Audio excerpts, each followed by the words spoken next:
Section 149 subsection 1 minimum and maximum number of directors. Every company shall have a board of director consisting only individual directors. क्या कोई company वगैरह director बन सकती है? नहीं बन सकती, केवल इंडिविजुअल डायरेक्टर्स होने चाहिए। मिनिमम एंड मैक्सिमम कितने डायरेक्टर होने चाहिए? मिनिमम 1% कंपनी प्राइवेट कंपनी है, पब्लिक कंपनी में 1% में 1, प्राइवेट कंपनी में 2 और पब्लिक में 3 डायरेक्टर होने चाहिए। मैक्सिमम तीनों में लिमिट आपकी जो है 15 है, 15 है। अगर हम इसको पढ़ने की बात करें तो कैसे पढ़ोगे? सेक्शन 149 सबसेक्शन 1 के क्लॉज ए में मिनिमम की लिमिट दे रखी है और सेक्शन 149 सबसेक्शन 1 के क्लॉज बी में मैक्सिमम टाइम लिमिट दे रखी है जो कि 15 डायरेक्टर्स की। क्लियर?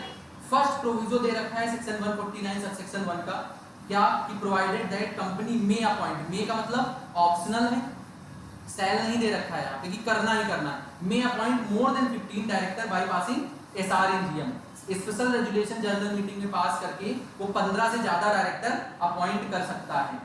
सेक्शन 8 कंपनी और गवर्नमेंट कंपनी तभी एग्जेम्प्टेड होगी सेक्शन 149 सबसेक्शन 1 से, ये एग्जेम्प्टेड है सेक्शन 8 कंपनी और गवर्नमेंट कंपनी, मतलब इनको मैक्सिमम नंबर वाली जो टाइम लिमिट थी वो फॉलो करने की जरूरत नहीं है। ये 15 से ज्यादा भी बिना एसआर इन जीएम के रख सकते हैं अपने यहाँ डायरेक्टर।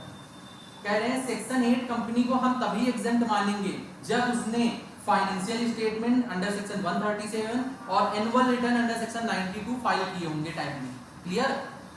सेक्शन 8 कंपनी ने अगर अपने फाइनेंशियल स्टेटमेंट और एनुअल रिटर्न टाइमली फाइल किए होंगे तभी हम उसको एग्जेम्पशन की कैटेगरी में लाएंगे, नहीं तो नहीं लाएंगे। गवर्नमेंट कंपनी में कोई टाइम लिमिट नहीं है, गवर्नमेंट कंपनी एग्जेम्प्ट है। हम जब पहले भी पढ़ा रहे थे तो बताया था मैक्सिमम सेक्शंस में गवर्नमेंट कंपनी के लिए कोई रूल्स एंड रेगुलेशन नहीं होती, वो एग्जेम्प्ट होती है।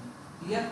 आगे बात करें कि टॉप की जो 2000 लिस्टेड कंपनी है उनमें मिनिमम 6 डायरेक्टर होने चाहिए। मिनिमम मतलब 1 2 3 वाली टाइम लिमिट नहीं देखेंगे। अगर टॉप की लिस्टेड इंडिया में 2000 कंपनी है उनमें 6 डायरेक्टर मिनिमम होने ही होने चाहिए, नहीं तो उनके कंप्लायंसेस कंप्लीट नहीं होंगे। सेकंड प्रोविजन में क्या दिया गया है कि एटलीस्ट 1 वुमेन डायरेक्टर होनी चाहिए आपके बोर्ड ऑफ डायरेक्टर्स में।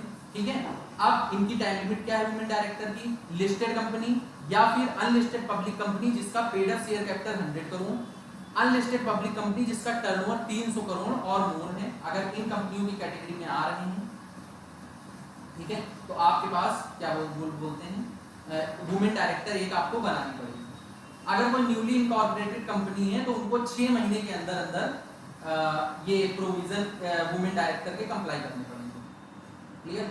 कैजुअल वैकेंसी अगर कोई हो रही है वुमेन डायरेक्टर की तो वो फिल्डअप होगी नेक्स्ट बोर्ड मीटिंग और 3 months of casual vacancy whichever is early. Top की जितनी भी